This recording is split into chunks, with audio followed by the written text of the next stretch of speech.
Hello there, good evening and welcome to Ed Live. Of course, this is a brand new program here on MTV's channel 65. What we're going to be doing, of course, over the next, every Saturday from 8:15 p.m.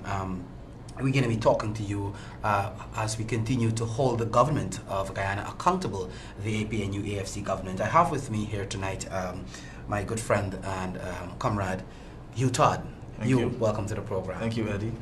All right, so you and I are going to be rapping with you for the next 45 minutes or so, and we're going to be talking about what is happening in our country, of course, to keep you updated, to keep you informed. We're going to be taking some of your calls. 233-2459 is the number on the screen. We want to hear from you. What are your thoughts based on our discussions tonight? Tonight, we're examining, tonight's overarching topic is keeping the government accountable, or holding the government accountable. But we want to focus a little bit about respecting our constitution, Hugh. I think this is an important thing. And we would want to probably go back to when the APNU AFC was campaigning, talking about how much they're going to uphold democracy and they're going to respect the constitution and they're going to respect the people of Guyana and so forth. We also want to talk a little bit about some of the promises that were made to our young people in this country, many of whom today are left without seeing any of those promises come to any sort of fruition. So, your opening thoughts though, Todd? Well, thank you, Eddie, for having me once again. I'm becoming very familiar with you. And good night to our audience out there. Thank you for spending some time with us this evening for some insight in how we progress in trying to achieve democracy and the maintenance of democracy here in Guyana.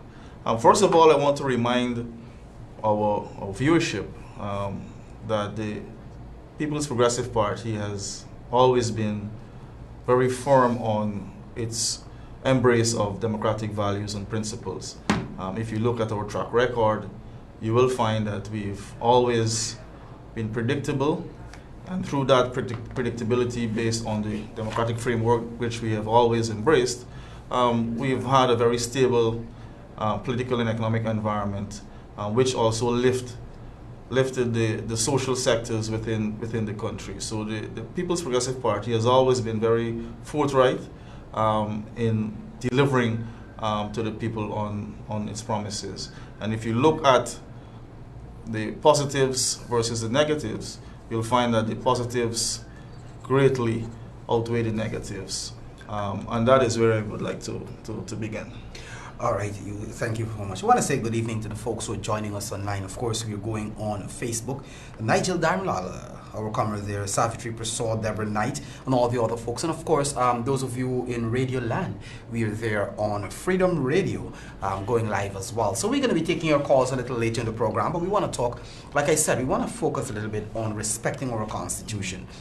And we have seen clearly this government, the APNUFC, continuously disrespect, ignore, trample upon the constitution of this country. We've seen it, and if we want to go in our very near past, and we're going to talk probably about following the December 21 no confidence vote, the government came out in the first place and said, okay, yes, we accept, we were defeated, and we are going to respect the constitution. No less a person than the president himself said, you know what, I'm going to respect the constitution. Yes. The legislature has spoken, and I am going to respect the constitution. Those same sentiments were expressed earlier, the very night of the vote, by the Prime Minister, Moses Nagamoto, who said that we accept defeat, we're going to respect the constitution and so forth. But then, in a matter of hours, things took a sudden twist, and it went all downhill, where they decided to challenge the vote with some jumbie mathematics, as we call it, 34 being a majority, whatever you want to call it, all sorts of lame excuses and crazy things they came up with. And from then, Article 106.6 and 106.7 clear. 106.6 says, once the government is defeated by a vote of no confidence, the government shall be the president and the cabinet shall resign. 106.7 made it absolutely clear that once the government is defeated by a majority of all elected members, Yes. they should call elections within 3 months. They start questioning, the 3 months passed, and so forth, and and we know where we are today. They went to the High Court. The Chief Justice upheld the ruling. They went to the Appeals Court, and the Appeals Court, with some strange calculations, sought to give the impressions that the motion wasn't passed. I know you want to come in here. Yes, I want to begin by saying that the no confidence motion, which was passed December 21st, showed that we've matured as a people, and it is a clear indication that any government, whether it's the PPP or the PNC or any other new party that may emerge as victorious in any elections, it is not a guaranteed right that you will remain in office for 5 years. It is based on your performance. And if your performance is lacking in a major way, as exactly what we have seen during the 4 years, almost 4 years of the incumbent, the people who they were elected to represent decided that we've had enough. We're going to cut your term short. So they've made that appeal loud and clear during the Local government elections. Local government elections. And what the opposition did, being a very responsible opposition, being led by Comrade Bar Jagdeo, decided that it's about time. Let us represent the people. And that is what a responsible opposition does. To listen to the needs of the people, look at the gaps that are not being filled by the government, and advocate on behalf of the government through the National Assembly. And that is what we did. It was the correct and proper thing to do. Having done that, the very same government made many remarks about democratic means and values and upholding democratic norms prior to May 2015 because of the prorogation of parliament, etc., which was legal and constitutional, calling on the international community to weigh in on the performance and the actions of the then government. As fate would have it, maybe it's a divine intervention, and there are many believers on the other side. It came full circle. Now they have an opportunity to represent the people by showing that they can adhere to the democratic framework which they want to support, or which they said they will support. So what we are seeing now is a government that would use democratic means to get into power, but use undemocratic means to remain in power. So having lost confidence in the people, or the confidence of the people, the decent thing to do is to move readily into elections. But it is a difficult reality for them to grapple with, because you remember the party is basically a party without any real strong political culture that speaks to development and embrace of the people. Unlike the PPP is pro-Guyana. It's an inclusive party. They believe in being a patriot without being nationalistic. They believe in pro-business, pro-working class, and the performance of the PPP clearly indicates that they have been outstanding and they have made good on their promises. This is the same very party that has been very effective in government and in opposition. I mean, there's no match.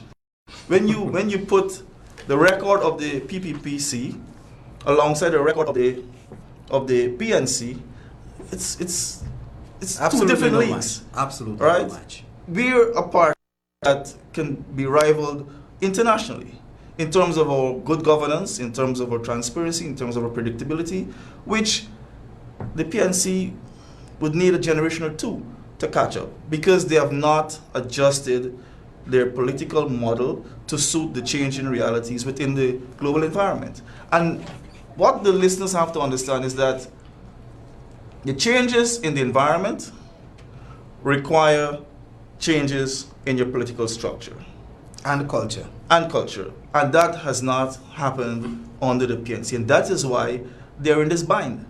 Because change is constant and they're resistant to change. And because they're resistant to change, they're finding themselves in a quandary because you have to pay homage to the same principles when it favors you and when it does not favor you. You cannot cherry pick and you cannot want the best out of a model and not deal with the challenges of the model. It doesn't work like that. And that's the thing, and that is one of the reasons why we said, we're going to start off with, tonight we want to focus a little bit on respecting our Constitution. And we went a little bit through some of the issues, some of the Yes.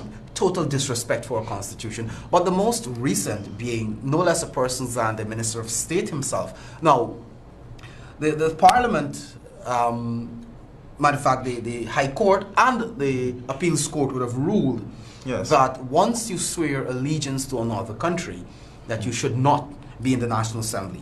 And I want to read what Article 155(1)(a) says of the Constitution, and I quote, "No person shall be qualified for election as a member of the National Assembly who is, by virtue of his own act, under any acknowledgement of allegiance, obedience, or adherence to a foreign power or state." Simply meaning, once you're you swear allegiance to another country, you're a citizen of another country, you're not qualified for election to the National Assembly.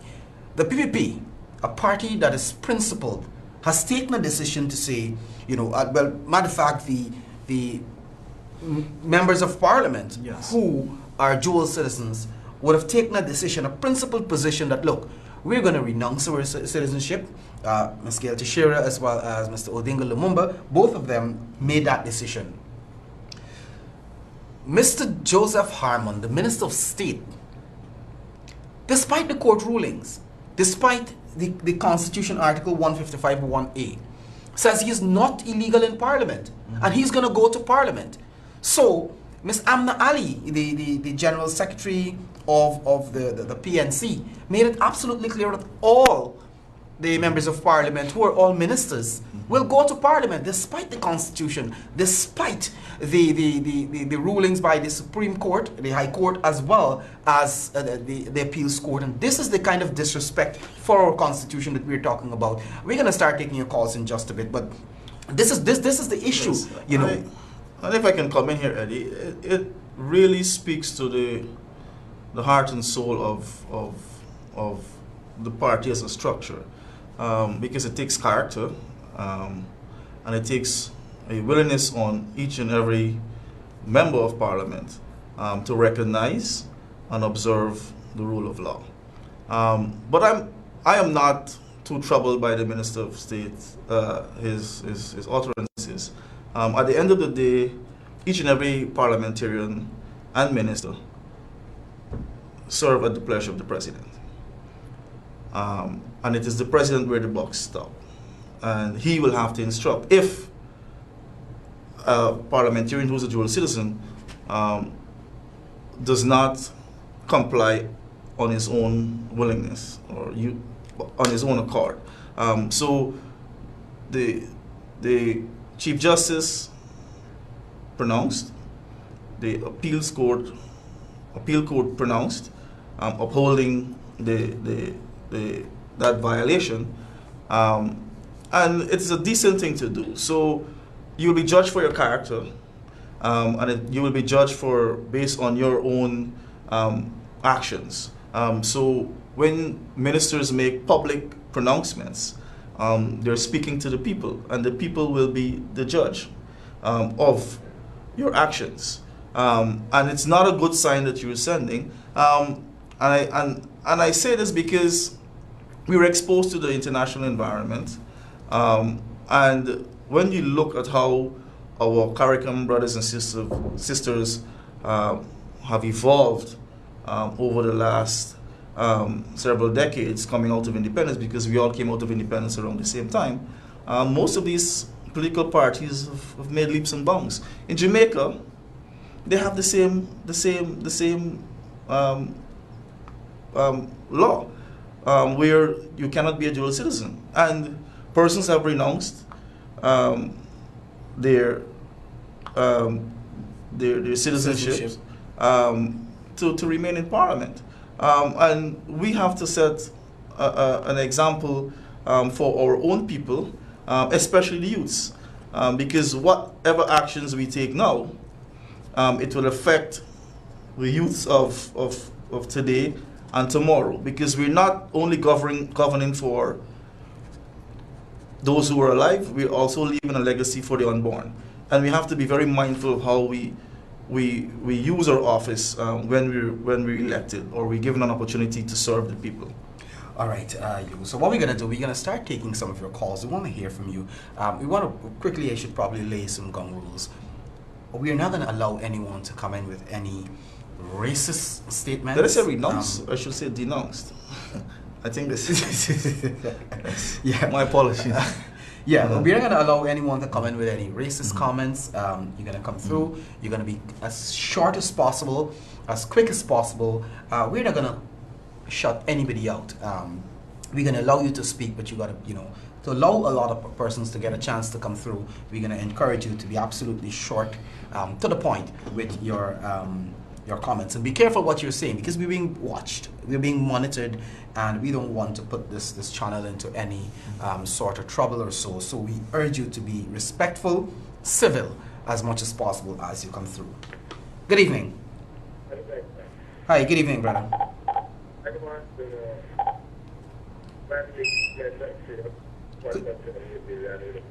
Could you speak up a little? We can hardly hear you. Yeah. I want to know when the government, the commissary, they will come and look after me. You got children, you work in a thing, you want to live a better life. But the work is slow. I was named Ranger now. I play the cabinet league with the people league are looking out for the details. They're moving real slow. You understand? So that's all I want to say. Maybe they got a problem with the Ranger, but the people that move working with you. All right, thanks for coming through. But I think that's a misperception. I understand. And this is a brother saying, you know what, I want to live a better life. The AP and UAFC promised a better life during the campaign. No, they promised a good life. A good life during the campaign. And today you have brothers and sisters still coming through to say, we're still the same way. And this brings me to the point of the broken promises. The gentleman said, I don't blame President Granger. I would blame President Granger. He's the captain of the ship. He is the captain. So, he has to take the bull by the horn, and he has to lead. And if you don't lead, then everything is going to go haywire. Everybody's going to do whatever they want. Yes, I think what has happened with the government in terms of its poor performance is that I believe they're pretty out of touch with the reality of how to actually move a country forward. I don't think they understand, or they're a stranger to business. And you've heard utterances from the other side. There seems to be a great fear for wealth. And a lot of times wealth is... Wealth for whom? Within the private sector. Well, you have to clarify that. Once we're speaking about wealth and private sector, we're talking about corruption, we're talking about money laundering, and we're talking about ill-gotten gains.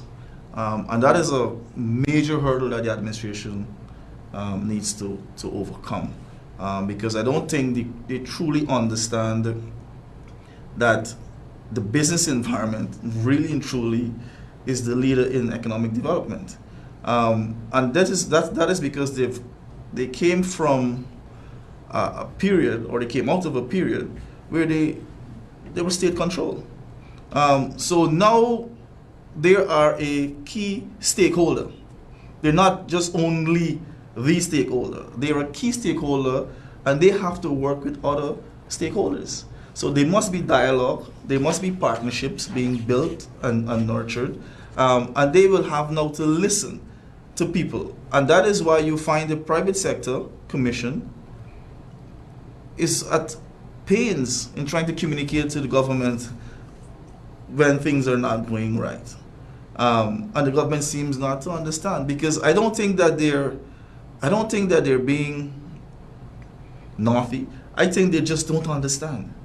They just don't understand how They just don't understand a lot of economies in this A lot of current things. dispensation progress. And it progresses based on opportunities that a government would need to provide for the business community, so that you can have a top-down, bottom-up approach to development. It cannot happen by pure policy alone. You can't tax your way to prosperity. We know that now. And I'm sure that members within the government know that. You can't tax your way to prosperity. You cannot be repressive in your policies and expect an economy to grow. To grow. Good evening. Hello, good evening. I think we missed that. One there. The number to call is 233-2459. And we want to hear from you this evening. Good evening. Hi, good night. Good night, sir. I just want to make some comments. Yes. The calculation with the elected member in the parliament is 65. And if you calculate 30 and 30, it will be 60. So you need to know 5. But they're saying that they have to get 4 or so they can get the majority. So it means that I have to get 1 and you have to get 4. No. It's 34. No. I'll try to explain that to you just now, what they were saying basically, right? Yes. And one other thing. I'm in the Maikoni area, right? And there's a lot of things that's really bothering us, because within the two bridges, Jabari Bridge and the Maikoni Bridge, right? We're doing a lot of farming, and the fencing is all clapped up, you know. And the fencing that's clean is the one that house isn't really there, you know. and I think that somebody should come and have a look at it, because as we farmers, we can't get in water, neither we can get out. All right, thanks. And money is paid, you know, because the DNI, the work going on, right? All right, thanks for coming through, brother. Okay. All right, yes. So, quickly, if Yes. you wanted to deal with the... Okay, so if I can explain to that, brother, there, what they're saying. Now, like I said, Article 1067 says the majority of all elected members.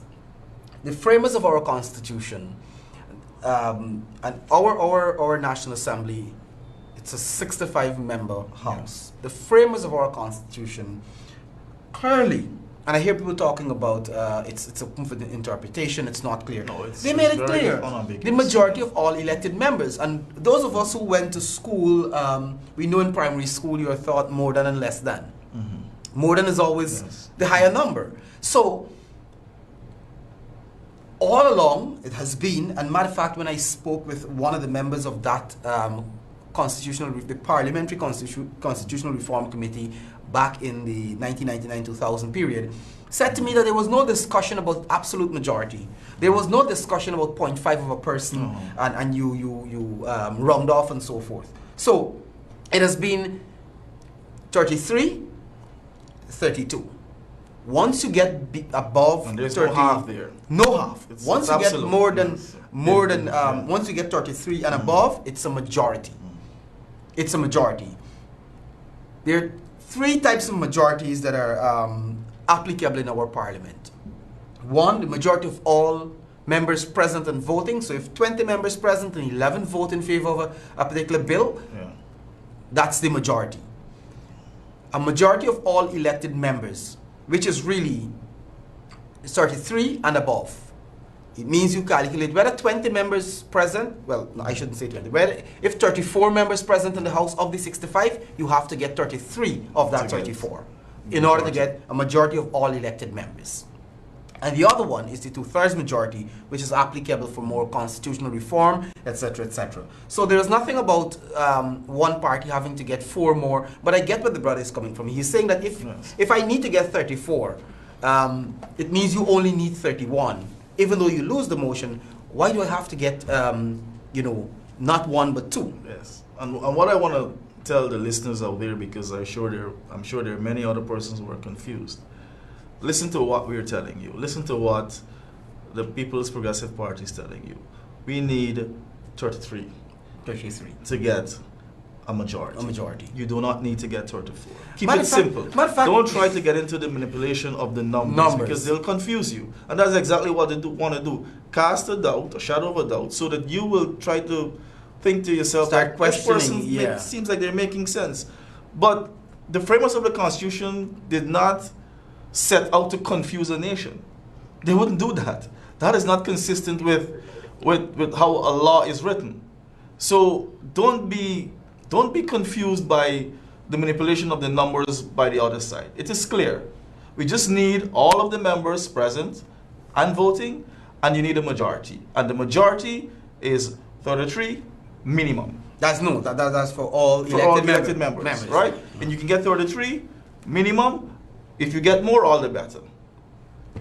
But so you have to be careful, I think, and no less a person than the very government themselves. You know, when the motion was tabled, the Prime Minister went and did a recording with DPI to say that the opposition is misplaced because the government have, there are 33 government MPs. The chief whip said that in her presentation. The chief whip says, "Bring it on. We have 33 over here. You have 32. You can't win." But all of a sudden, somebody wake up with some, what you call it, voodoo mathematics to change the whole thing. Good evening. Hi, Eddie. Good night. Hi, good night, brother. I just want to know one thing. If you are in a sport, any sport game, right, and you get West Indies get 159, Australia get 159, you got to get one more to win the game. Yes. Right? And in any sport that happens. You play football, you play baseball. But you ever hear they get a half run? Huh? A half run in cricket? No, I never hear that. But what I try to tell you, if you get a draw in cricket, it's both body holding the cup. Yeah. And you hardly get in draw in cricket because they got a thing named, what they call it? Super over. Super over. Right? Well, what is the sport and the opposition leader learning people in this country? Well, not the leader of the opposition. The leader of the opposition made it absolutely clear. I'm very sorry. The leader for the APNU. Oh, okay. What are learning people in this country? Well, they're trying to confuse the nation. I think that's what they're trying to do. Thanks for coming through, brother. I think they're confusing the nation. I think they're making everybody a fool. All right, thanks for coming through. Okay. All right, and this is for the grab. I like that. I think that's a very good layman's approach to understanding it. You take it to sports, and sports helps to solve problems, or sports help to solve problems, and you can see that. We've seen it internationally. We use sports to solve issues of politics, and a lot of times we use our sports ambassadors to treat with issues. And I'm happy that the brother came through and he used it down to simple math using sports, and I think it's instructive for us. Good evening. Good evening, Eddie. Hi, good evening. Mr. Todd. Good evening. I'm a regular listener to your program. Anyway, listen to this. I can't imagine since I go to primary school, 33, you got to get 34 from like half or 35. 65. 65. Sorry. Anyway, and I'll tell you something. This is one of the best government I ever know about. I'm 50 years plus, and this is one of the best government I ever know. You could say what you want, because you know why? Because they did not honor anything or show respect to anybody. Take, for instance, the Constitution. They made a lot of promises to people. Those are all not fulfilled. And they close an alley estate, and then 50,000 or 30,000 people are getting work. So this is the best government. You're being very sarcastic, my friend.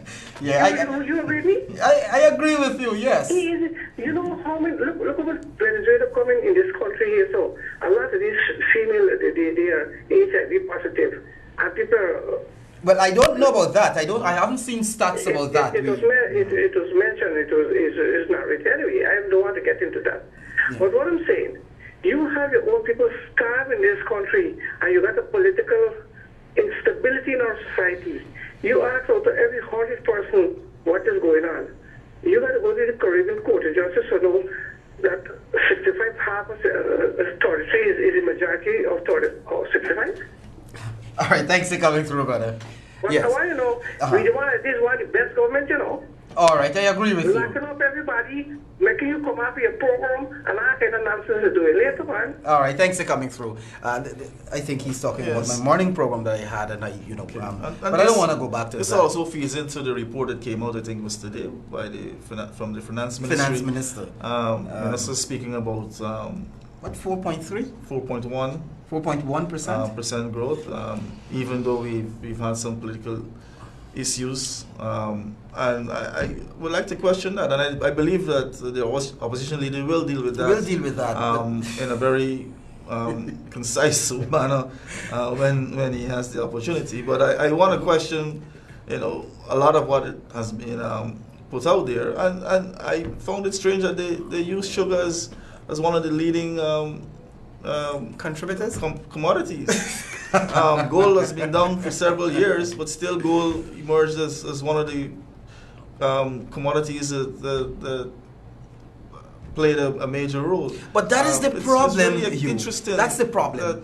that The it's- misinformation. And this feeds into the failed promises. Look at the young people, the promises that young people received, oh, we're going to create jobs for you. You're going to get a lot of jobs. We're going to create the environment for you But to did you go start to your own business. the show that you passed by the? Yeah, I understand you had probably a couple of people who, scattered all over. I know they invest a lot of money to put that thing together, hoping that... I hope they're not using taxpayers' money. I hope not. But Guyanese are smart now, or young people are smarter to know that this government made significant promises to them. A whole host of promises, And then the president came subsequently and said, oh, we do some plantain chips and some cook-up rice and salad. Then went and say, oh, a certain group of young Guyanese, all they do with their money is that they go to the Guinness bar and they spend it out on all sorts of things. They're free to spend their money. You need to create the environment so they can get jobs and they can live meaningful lives. This government has completely destroyed this country. Over 200 new taxes. Closing of sugar estates, attacking the private sector, and a whole host of things. And that is what is destroying our country. Our people are worse off. They are today as they were probably 2014, 2013. Yeah. Let me take one more call and then I know you want to come in here. Good evening. Good evening. Hi, good evening, sir. Yes, I like the program anyway. Listen clearly. You have to lower the volume of your television. I'll have to cut you off. It's giving us a feedback. Sorry. Hello? Yes, go straight ahead. All right. Good. Going on with the constitutional law of this country, whatever, we do know they're wrong, and we 100% know they're wrong, regardless of what race, color, creed, or nation. They are wrong, and in the eyes of the nation, we see they are wrong. I want to tell you one thing. God, never mind how a man might be right, and never mind how a man will be judged. He will still have an opposition, and you can't please everybody. Always understand this in life. You will never please everybody, religiously and politically. You cannot please everybody. But if the one thing I will tell you, if you is a just person in your own party or in your own religion, and you're a true just person, you will be executed. Always realize this. If you're a true just person in your religion or your party that you serve, when I say you stand up for justice, even if it's against yourself, you stand up for justice, you will be executed. All right? And these are serious matters, but we will support the PVP to the end. But this is one thing straight, that what will be the outcome? We want justice to be served as it is to the grassroots, straight up to the top, and no negligence in whatever it's to be. All right, brother. Thanks for coming through. Let me just give probably a few more persons a chance. We're going to be here every Saturday night, so you're going to get a chance to talk. We're going to be talking with you ever so often, all right? Okay, good. All right, thanks for coming through. Yeah, we have just about 5 minutes more or so, operator. All right, we're going to try to take as much calls as possible, and then we're going to keep some time to wrap up to probably respond to some of the comments from the callers. Good evening. Ed, good evening. Hi, good evening, It's dear. good to see that you're still keeping the air chair warm. First, to add a little emphasis, if you cut a man or you cut a woman in half just to round up your numbers, you will be charged with murder. You cannot cut someone. I mean, I'm having fun here at someone else's expense, something I don't normally do. That's one. The second thing is, if Sharon Dass's vote becomes illegal, doesn't that mean that all the other dual citizens that voted, their vote will be nullified? I mean, if his becomes nullified, which I have a good feeling it's not going to be. I think we've gotten past that Yeah. question. I think we've gotten past it. The Constitution is clear that even though a person may be illegally in the House, you cannot invalidate past proceedings. So I think we have gotten past that. We have had 3 levels of ruling on that particular thing. We've had the Speaker dealt with that. We have had the Chief Justice, and we had the Appeals Court dealing with that. So I think we've gotten past that. The issue now is the fact that we have dual citizens sitting in the House on the government side who are reluctant, who are so arrogant to say, I am not illegal, I'm going to be going to Parliament. I don't care about the Constitution, I don't care about what the court says. And that is where the problem is. And this is the kind of disrespect we're talking about when it comes to our people. But They're thanks. not only disrespecting the Constitution, they're also disrespecting the people of Guyana. Exactly the And I'm point. not advocating for any particular party. I am advocating for the people, the citizens of this country. Another thing is, I don't remember what All I wanted right, to so say. let me give somebody else a chance, and All probably right, next week we're going to what talk, did all you right? make? All right, you Okay. too, ma'am. All right. Yes, we're going to take probably 1 or 2 more quick calls and try to be as short as possible so we can get in these few calls and then we wrap things up. Good evening. Yes, sir. All right, if you're going to come through, I'm sorry I had to cut you off. If you're going to come through with the volume like that, it's giving every single television set at home a feedback, and it's giving us a feedback here in the studio. We can take probably 2 more or so, operator, before we wrap things up. The number is on the screen there, 233-2459. I know the folks in Radio Land on Freedom Radio are listening to us. A lot of folks on online, on social media, on Facebook are listening as well. But the thing is, and we were talking about young people just now, Hugh, and we're talking about the whatever you want to call it that they put on the other night there. I think they have realized that young people are no longer going to be fooled with all the promises. You know, they had all these things that they were doing. They made promises to young people. I think a lot of young people who heard about what the PNC was prior to 1992 didn't now really seeing- believe. now I they're think seeing now it. they have seen it. But Yeah. you know what? I'll probably give you a chance to your closing comments Yes. before I wrap things I up. actually wanted to deal with the issue of pro-choice. Yes. Because one of the callers spoke about the government basically directing how they should spend their monies. And you can recall under the People's Progressive Party Civic, we ensured that there were opportunities for you, and you're free to choose how you want to spend your money, because it's all part of consumerism, which feeds into how money circulates and so on and so forth. So pro-choice was and is one of the key principles of the People's Progressive Party, and we want people to understand that. We want people to be responsible at the same time, and we'll make sure that we have laws that are enforced to protect persons from themselves sometimes, but we are a party of pro-choice. The issue with the concert, which failed miserably, it's a clear indication that the youths of Guyana continue to protest against too much talk and no action. They've promised a good life. We've not seen the government deliver on any of its promises that can lead to a good life. And young people today are now protesting. So that concert was unsuccessful because young people today recognize that we are not going to sit by and wait indefinitely. You've had 4 years. If you can't deliver in 4 years, you cannot deliver in a few months leading up to elections. The other issue here is that we want to make an appeal to young people, especially in the stronghold of the People's National Congress, that start listening to our programs. Start listening to the press conferences of the opposition leader and start to open up your minds so that you can make a better decision come elections, which should be happening sooner rather than later. All right, let me wrap this up quickly, but I want to say that that event there, I think, like I said, young people are smarter. You spend a lot of money. You talk about so much support you have, but what, 200 people turn up to this big concert with all these artists and so on. And at the same time, you're telling young people that they're spending their money at the Guinness Bar and all sorts of things. As well, And this is their main constituency.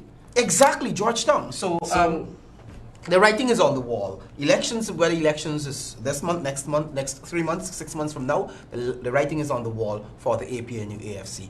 They're done, they're finished. I think people don't want them anymore. People want to develop, people want to progress, and people want to have a better life. And, they're not offering anything. All right, this is where we're going to wrap things up. We're going to be back here with you next week, next Saturday evening at the same time. And we're going to continue to take your calls, and we're going to continue to hold this government accountable. On behalf of my friend Hugh Todd here, we want to say thank you very much for being part of the program.